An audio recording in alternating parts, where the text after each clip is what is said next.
गंभीर राघव प्रभु जी ने इतना सुंदर समा बांधा है हरी हरी कि अंत तक और इतनी सूक्ष्म सूक्ष्म बातें बताई है कि ये साधारणतः मिलती नहीं है। जैसे सीता माता का रूप धर के सती माता आती हैं और भगवान को टेस्ट करती हैं और चेक करती हैं भगवान को कि भाई तुम क्या हो, सचमुच यही राम है कि नहीं। और भगवान जैसे सुंदर से हमारे गंभीर राघव प्रभु जी ने बताया, भगवान उनको पहचान जाते हैं। तो ये जो कथाएं हैं ये बहुत ही गुह्य है, ये साधारण रामायण में नहीं है। वैसे दुनिया के लिए रामायण क्या है, 4 लाइनों में पूरी रामायण है। एक थे रामन्ना, एक थे रावणना, इनने उनकी पत्नी हर ली, उनने इनको मारना। इतनी सी की बात को तुलसी लिख गए पोथरना। 4 लाइनों में रामायण समाप्त है। भाई किसी की पत्नी किसी ने हर ली, किसी ने उसको मार दिया, पत्नी वापस मिल गई, रामायण समाप्त। लेकिन ऐसा रामायण नहीं है। रामायण जो है वो बहुत गंभीर विषय है और रामायण हमारे जीवन के हर प्रश्नों का जवाब देता है। और भगवान श्री राम जो हैं ये ऐसे स्वरूप है जो कि हम और आप आइडेंटिफाई कर सकते हैं। भगवान श्री कृष्ण से आप आइडेंटिफाई नहीं कर पाओगे। क्यों? भगवान श्री कृष्ण ने 16,108 रानियों से विवाह किया, आप करके दिखाओ। अरे 16 से ही करके दिखाओ और 16 को संतुष्ट करके दिखाओ। 16 तो छोड़ो, एक संतुष्ट नहीं हो रही है, 16 लेकिन भगवान ऐसे हैं जैसा अभी गंभीर राघव प्रभु जी ने बताया, 16,108 स्वरूपों में विस्तार कर रहे हैं।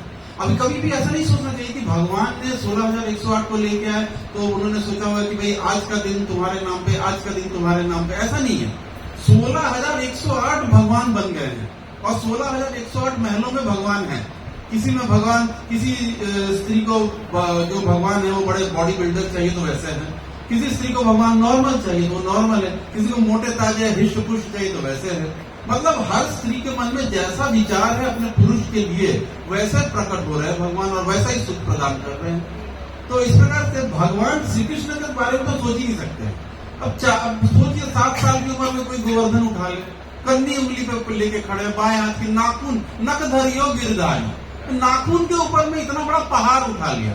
पहाड़ तो छोड़ो, हमारे श्रीमद भागवतम कैंटो 9 ही उठा के पकड़ के दिखा दो साथ में। अरे उतना तो छोड़ो, हमारी माता जी ने इतना सुंदर कीर्तन किया, कितने देर तक हाथ उठा के नाच सकते हो, उठा के दिखाओ, तो हाथ नीचे आएगा ही आएगा। कितनी देर उठा के, कुछ नहीं पकड़ के ऐसे ही। हम श्री कृष्ण से तो कुछ कर ही नहीं सकते, अपने आप को कंपेयर नहीं कर सकते हैं। लेकिन भगवान श्री राम मर्यादा में है।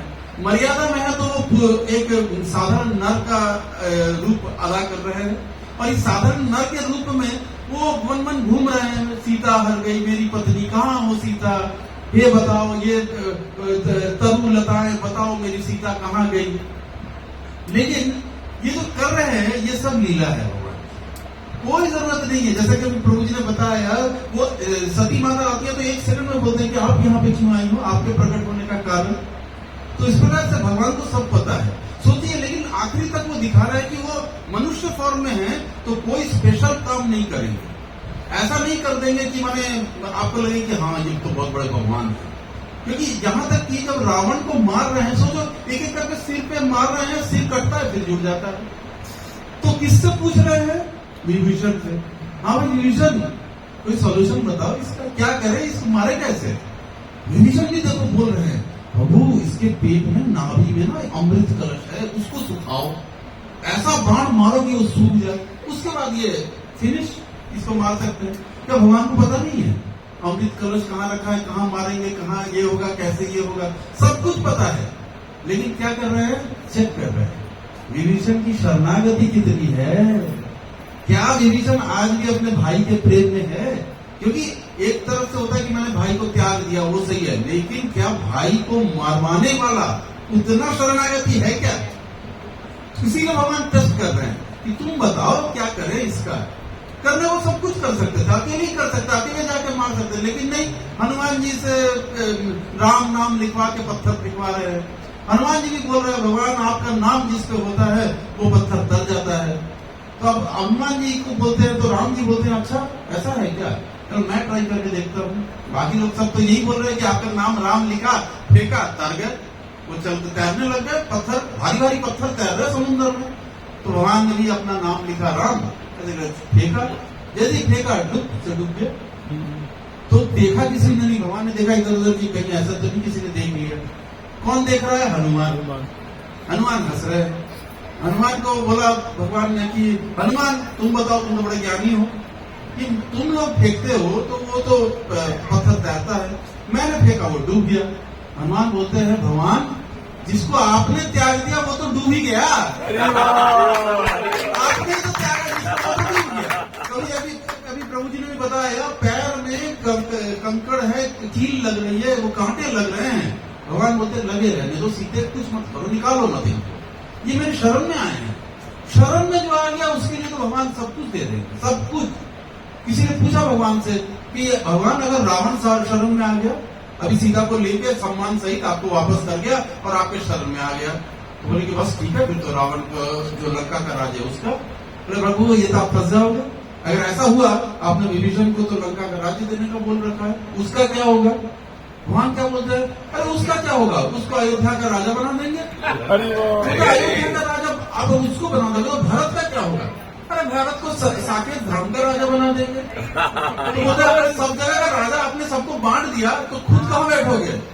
अरे मुझे बैठने की, मैं इन सबकी सेवा करूंगा। भगवान के लिए तो कोई प्रॉब्लम ही नहीं है, किसी चीज में कोई प्रॉब्लम नहीं है।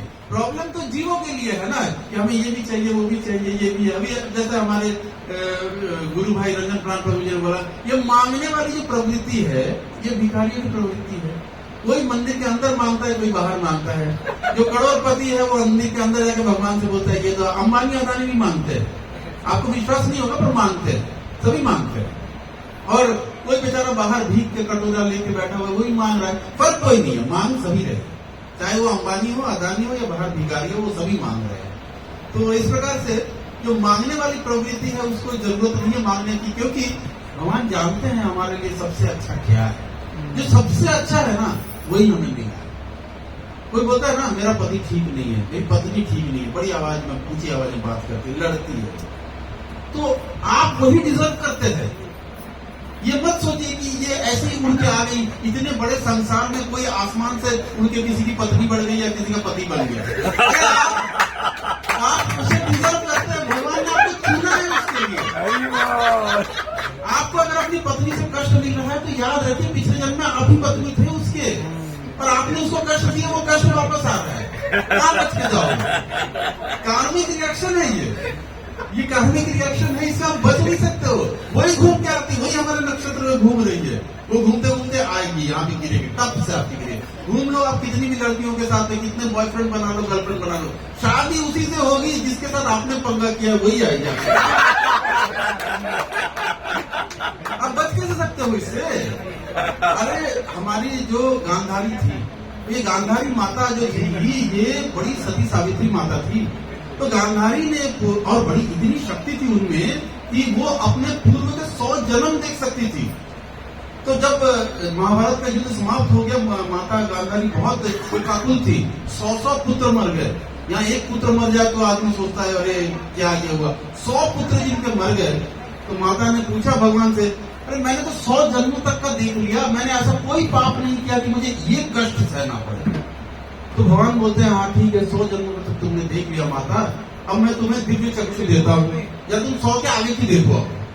तो 100 के आगे की क्या देख रहे हैं कि वो एक छोटी सी बच्ची है, 10-12 साल की बच्ची है, वो समुद्र के किनारे घूम रही है और कछुए ने अंडे दे रखे हैं, और वो अंडों को उनको समझ नहीं है, कछुए के अंडे थोड़े बड़े बड़े होते हैं, उसको लगा वो बॉल है। उसने ऐसा अंडा लिया, उसे ऊपर में फेंका, नीचे आया और फटाक से टूट के खत्म अंडा। उसको बड़ा मजा आया, ये तो बड़ा अच्छा बॉल है, ऊपर फेंको नीचे नहीं पकड़ो टूटता। एक एक करके 100 अंडे फोड़ दिए उन्होंने, और वो कछुआ वहां पे समुद्र के अंदर से वो देख रहा है, वो कष्ट सह रहा है। आपने उस कछुए को कष्ट दिया, उसका अंडा फोड़ के, ये पाप कहा जाएगा?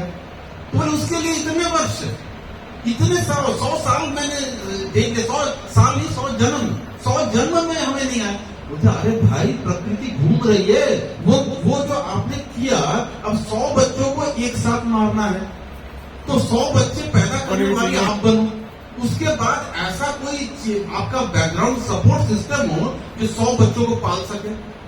तो ये सारी चीजें घूम के आई महाभारत के काल में। आज तो आप बन गए वही कछुआ बन के आए अपनी गांधारी, और वही कष्ट सहना पड़ा। आपने मारा था, आपको कष्ट सहना पड़ा। तो जो हमने किया है, हमने से बहुत लोग सोचते हैं कि कोई पंडित दिखा लेते हैं, ज्योतिष दिखा लेते हैं, अंगूठी पहन लेते हैं।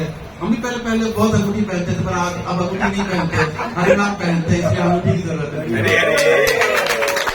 हमारे शिक्षा गुरु हितेश प्रसाद प्रभु जी बोलते हैं कि इन सारे जितने भी ग्रह नक्षत्र है ना, पंडित के पास तो क्या बोलेगा, आपका ना शनि भारी चल रहा है, आपका ना पितृ दोष चल रहा है, ये सारी चीजें बोलते हैं। तो हमारे प्रशांत प्रभु जी बोलते हैं इन सारे ग्रहों के आगे भी एक ग्रह है, भगवान श्री कृष्ण का अनुग्रह। एक बार भगवान श्री कृष्ण का अनुग्रह प्राप्त हो गया, उनके शरण में चले गए, तो कोई ग्रह नक्षत्र कर लो जिसको जो मर्जी करने का, कोई कुछ नहीं कर सकता है, कोई कुछ नहीं बिगाड़ सकता। हरे हरे हरे हरे। क्योंकि और मजेदार बात ये भी है, उल्टी थ्योरी भी है कि ये ग्रह नक्षत्र हमें तंग इसीलिए करते हैं क्योंकि हमने भगवान की शरणागति नहीं की है। हरे हरे। आपका बुध खराब हो रहा है, शनि खराब हो रहा है, शुक्र में दोष है, ये हो क्यों रहा है? अरे ये हो इसीलिए रहा है क्योंकि आपने भगवान की शरणागति नहीं की है, क्योंकि ये सभी भगवान के दास हैं। सही। तो जैसा हम लोग बोलते हैं कि आप लोग इस्कॉन वाले हैं तो कृष्ण कृष्ण करते हैं, राम नहीं नाम लेते हैं। तो हमारे श्रील प्रभुपाद से भी किसी ने पूछा, आपने सारी चीजें में अपने ग्रंथों में भगवान कृष्ण कृष्ण कृष्ण कृष्ण किए हुए हैं, तो राम के बारे में क्यों नहीं बोलते हैं? राम के बारे में तो बोलिए, रामायण के बारे में बोलिए। तो प्रभुपाद ने बड़ा अच्छा आंसर दिया, अरे जो राम था वही तो कृष्ण हो गया, तुम कृष्ण जान लो तो राम जान जाओगे। क्यों? क्योंकि कृष्ण और राम में बोला जाता है 1.5 गुण का फर्क है। कृष्ण में 64 गुण है, राम में भी 64 गुण है। ये बोलना गलत है कि राम में 64 गुण नहीं है ना, राम में भी 64 गुण है, लेकिन 2.5 गुण कम है। राम जो है कम नहीं है, लेकिन प्रदर्शित नहीं करते, दिखाते नहीं है। उसमें से एक होता है वेणु माधुरी। राम ने कभी जिंदगी में बांसुरी नहीं बजाई, इसको वेणु माधुरी बोला जाता है, जो कि कृष्ण बजाते हैं। उसके बाद बोला जाता है लीला माधुरी। भगवान श्री कृष्ण माखन चोरी से लेकर गोवर्धन उठाना, मतलब इतनी लीलाएं किए हैं कि मत पूछो, कि पूरी लाइफ जो है वो लीलाओं से भरी हुई है। तो ठाकुर जी की लीला माधुरी है और हर लीला में बड़ा प्रेम है। अरे रण छोड़ के भाग जाते तो बोलते रण छोड़ रहा है, उसकी भी पूजा होती है। मक्खन चोरी करते तो मक्खन चोर के नाम से भी पूजा होती है, हर चीज की पूजा है। और तीसरा होता है उनकी ये जो अपना रास लीला करते हैं भगवान 16,108 रानियों के साथ रहते हैं, 64 करोड़ गोपियों के साथ रास लीला करते हैं। एक आदमी के साथ नहीं, 64 करोड़ के साथ में 64 करोड़ भगवान रहते हैं और एक साथ सबके साथ नृत्य कर रहे हैं। तो ये भगवान श्री राम नृत्य नहीं करते हैं। क्यों? क्योंकि मर्यादाओं में कैसे एक इंसान को अपनी जिंदगी, हम में से हर जीव को अपनी मर्यादा में रह के कैसे जीवन बिताना है। एक उत्तम पुत्र कौन होता है, एक उत्तम पति कौन होता है, एक उत्तम राजा कौन होता है, हर चीज को भगवान श्री राम के आपके कैरेक्टर में आपको सब दिखेगा, हर चीज उनका आपको मिल जाएगी उसमें। इसीलिए भगवान श्री राम डेफिनेटली पूजनीय है और भगवान श्री राम के जीवन से हम काफी सारी शिक्षाएं ले सकते हैं। तो अभी कबीर राम प्रभु जी ने बहुत सुंदर हमें राम कथा सुना रहे थे, बीच में आपने हमें घुसा दिया। तो अभी कल परसों में ये बता रहे थे हमारे इसलिए संजन प्राण प्रभु जी बोल रहे थे कि हमारे जो आश्रय में हैं यहाँ पे जितने भी लोग हैं उनमें से काफी लोगों के साथ बहुत बुरा हो गया। किसी के बच्चे का डेथ हो गया, अभी भी किसी के बच्चा शायद हॉस्पिटल में एडमिट है, और पुलवामा में बड़े सारे लोगों को मार दिया गया। तो कल ही हमारे इस ग्रेस प्रशांत मोहन प्रभु जी कथा सुना रहे थे कि व्हाट इज द रीजन, ये क्यों होता है, ऐसा क्यों है कि ये चीजें होती है।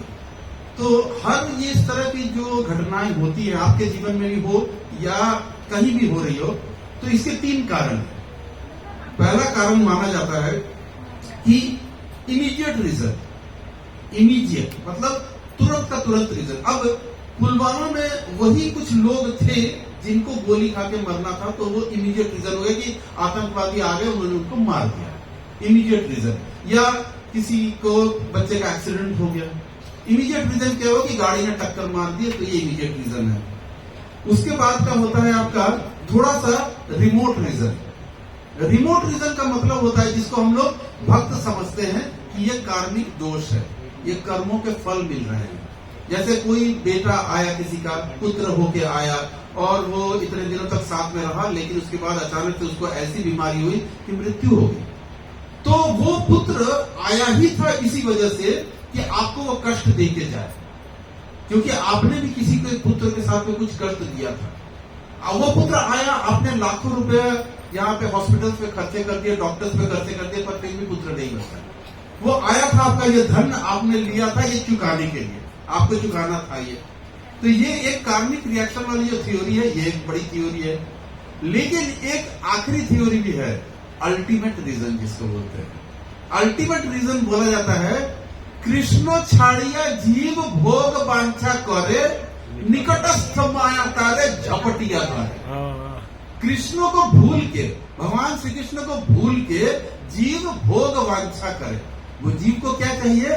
सुंदर सुंदर हमें सारी सामान चाहिए, एसी चाहिए, पंखा चाहिए, इतना सुंदर फ्लैट चाहिए, भोग वांछा, सुंदर पति चाहिए, सुंदर पत्नी चाहिए, स्त्री को भोग करना है, पुरुष को भोग करना है, और भोग करके संतान होनी है। तो क्या कर रहे हो? भोग। तो बोलता है क्या है? शास्त्र बोलते हैं कृष्ण को भूल के आप अगर भोग वांछा कर रहे हो तो निकटस्थ माया तारे झपटिया था। जो माया देवी है ना, जो दुर्गा देवी है, वैसे झपट के पकड़ लिया, वो पकड़ेंगी। और वो दुर्गा देवी के हाथ में त्रिशूल है, त्रिशूल। त्रिशूल माने 3 तरह के शूल मारती है माता। जो दुर्गा देवी है, वो उसके हाथ में त्रिशूल इसीलिए दिया गया है कि ये जितने जीव कृष्ण को भूल चुके हैं, उनके जीवन में कष्ट लेके आओ। और कैसे कष्ट लेकर आओ?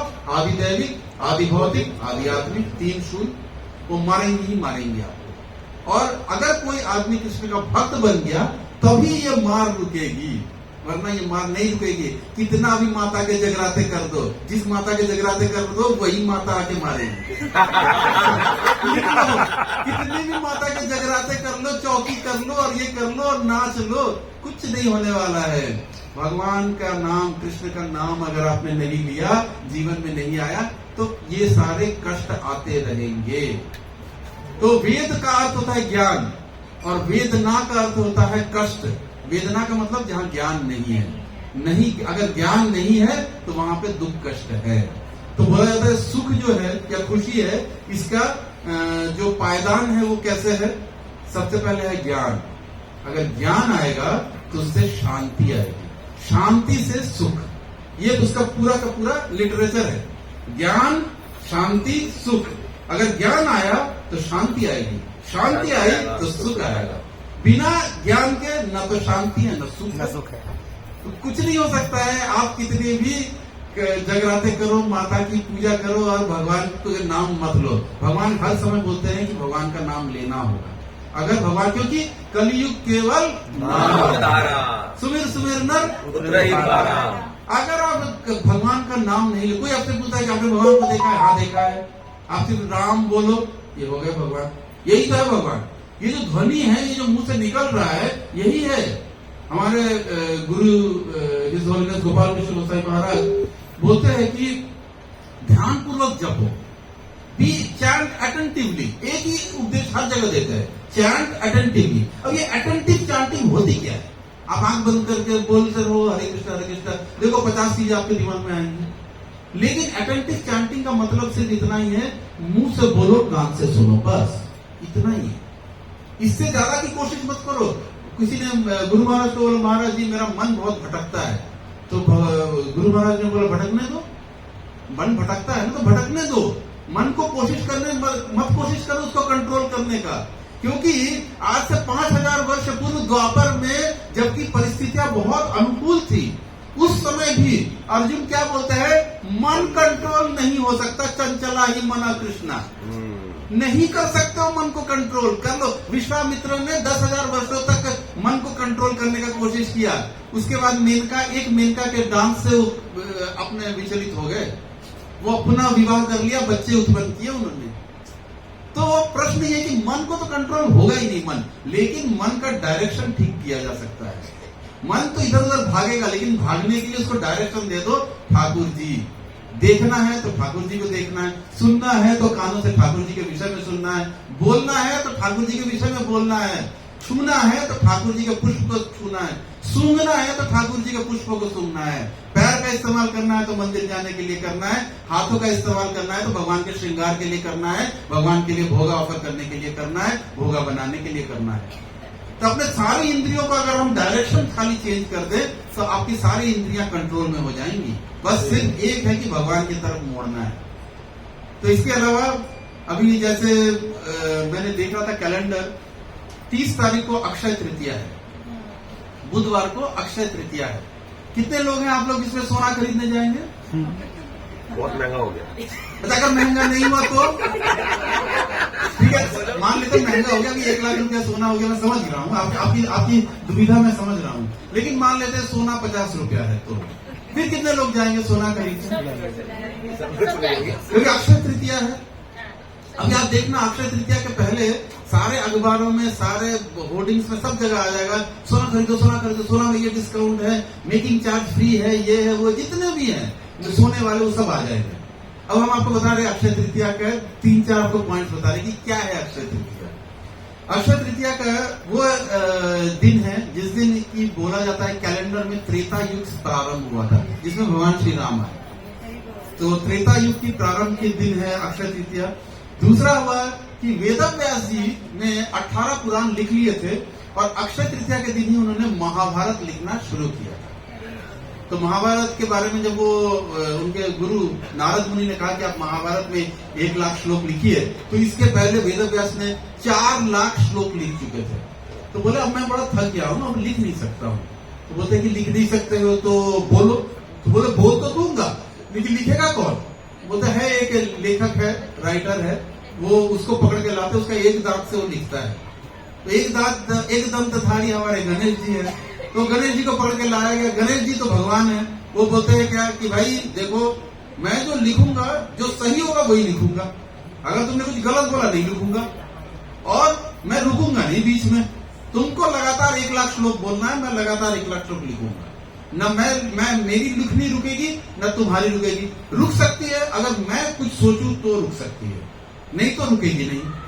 तो अब वेदव्यास जी सोच रहे हैं, वैसे है तो वो भी भगवान के शाक्य अवतार है, शक्ति आवेश अवतार है वो। तो वो सोच रहे कि ये मैं तो अभी मनुष्य लीला में हूँ और ये देव लीला में है, इनको तो किसी चीज की जरूरत है नहीं, पर मनुष्य लीला में तो हमें पनीर भी पाने जाना है नीचे,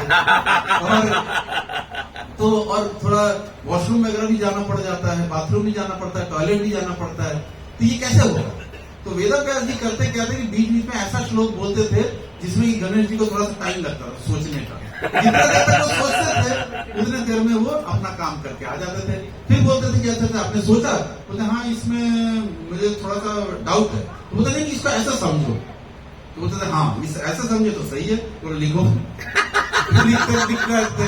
इस प्रकार से महाभारत की रचना हुई, जिसके कि हम लोग देखते भीष्म पर्व में हमारे 700 श्लोक आते हैं, जो कि महाभारत के 1 लाख श्लोकों के मणि है।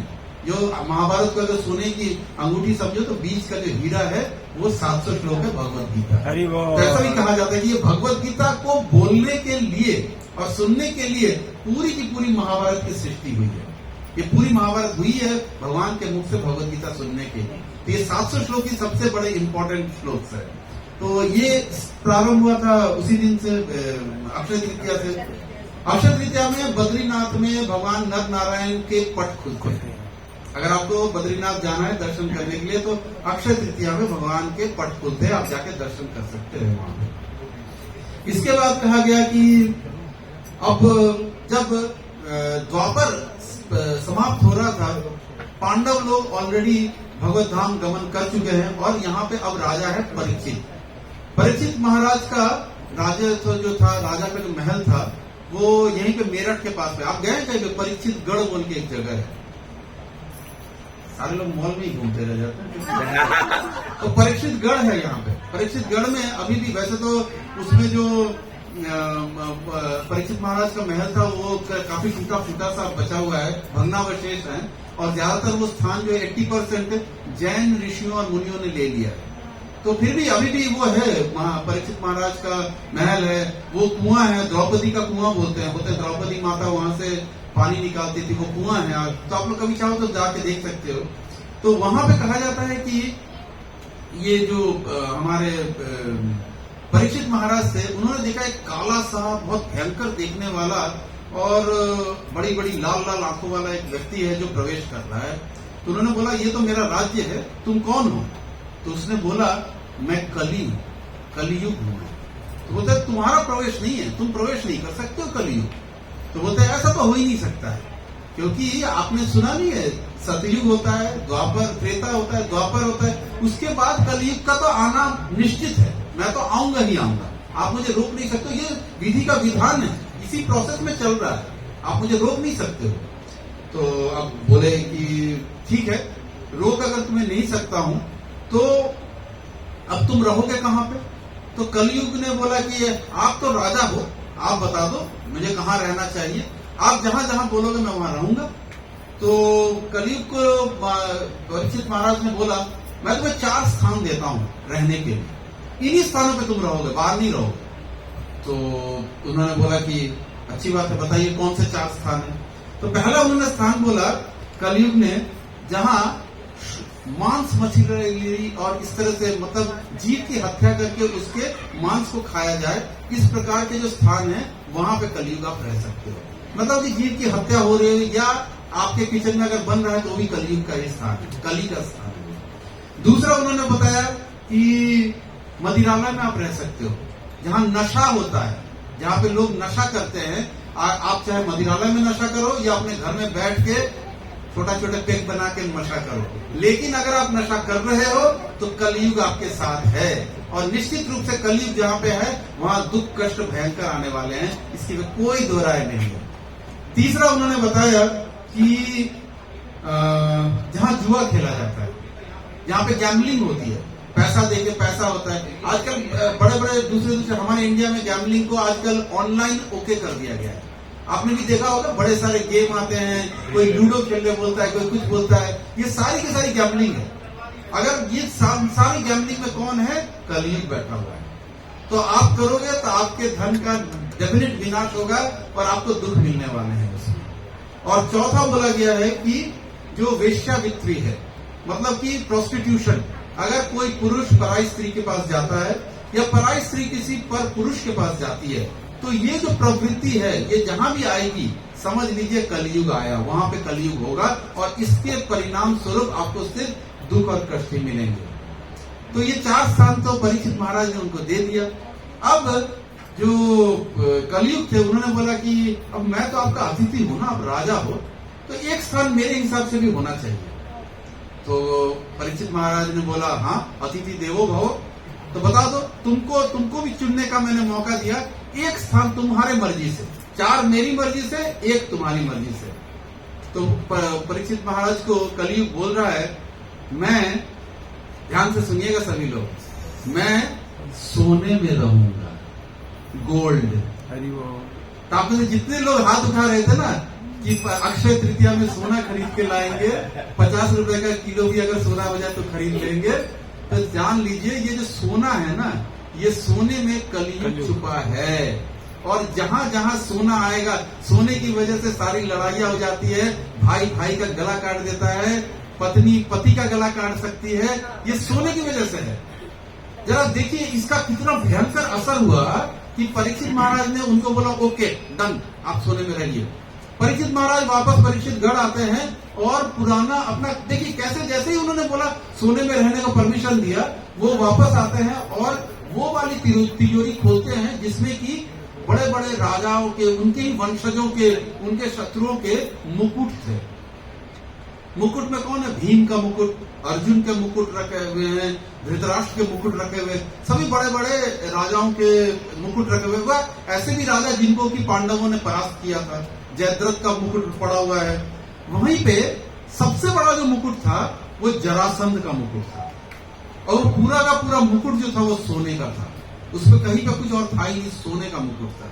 अब परीक्षित महाराज ये बात भूल गए कि मैंने ही सोने में कली को रहने का स्थान दिया है। तो परीक्षित महाराज ने क्या किया, जैसे होता है ना बहुत कुछ सुंदर कुछ भी पड़ा हुआ है तो माता को जरा पहन के देख लेती हूँ कैसे लग रही है। तो परीक्षित महाराज को भी आया कि जरा ये बड़ा वाला मुकुट पहन के तो देखो कैसा लग रहा हूँ। तो पहन लिया मुकुट, और वो मुकुट इतना बड़ा विशाल सोने का मुकुट पहना। जैसे ही मुकुट पहना, कलयुग तो उसी में बैठा हुआ है, सोने में बैठा हुआ है। बुद्धि भ्रष्ट, क्या हुआ, बोलते कि चलो आखेट पे चलते हैं। आखेट पे गए और प्यास लगी ऋषि के पास गए। सोचो वो परीक्षित जिन्होंने माता के गर्भ में भगवान का दर्शन किया। लोग तो बाहर निकलने के बाद भी भगवान का नाम ले लेते, उन्होंने तो माता के गर्भ में दर्शन कर लिया। ये वही थे, कौन से भगवान थे जिन्होंने मेरी रक्षा की थी। परीक्षण करता इति परीक्षित, परीक्षित नाम का मतलब ही होता है जो परीक्षण करता रहता है, टेस्ट करता है कि वो कौन था जिसने आके मुझे माता के गर्भ में बचाया था। तो इसीलिए वो जो भी उनके गोद में छोटे बच्चे थे, कोई गोद में लेता था वो रोते थे। एक मात्र जब ठाकुर जी ने गोद में लिया तो वो हंस पड़े, क्योंकि उनको समझ में आ गया कि यही वो हैं जिन्होंने मेरी माता के गर्भ में मेरी प्राणों की रक्षा की। तो इस प्रकार से ऐसे परीक्षित जिन्होंने भगवान को देख लिया, भगवान को पा लिया माँ के गर्भ में, वो परीक्षित से ऐसी भूल कि एक ऋषि जो है वो तपस्या कर रहे हैं और उनसे पूछ रहे हैं कि मेरे को प्यास लगी है, पानी दो। और पर सर पे कौन बैठा हुआ है, कलयुग करवा रहा है। वो उन्होंने पानी नहीं दिया, उन्होंने अपनी तपस्या में रहे तो एक मरे हुए सांप को उसके ऊपर में डाल के आ गए। एक मरा हुआ सांप को डाला और उसके बाद श्रृंगी ऋषि उनके पुत्र जब आए तो उन्होंने देखा कि मेरे पिता को किसने अपमान किया, और उन्होंने श्राप दिया कि जिसने भी अपमान किया है मेरे पिता का, उसको सांपों का राजा तक्षक 7 दिन में डसेगा। देखो कैसे कैसे चीजें। एक बार कलयुग आया, सिर पे क्या आया, अभी तो कुछ हुआ ही नहीं, कलयुग आया नहीं, द्वापर चल रहा है।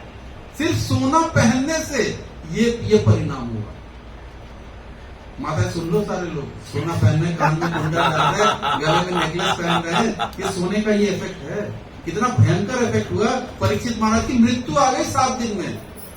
तो प्रश्न ये कि सोने का करे क्या, आपको दे दें।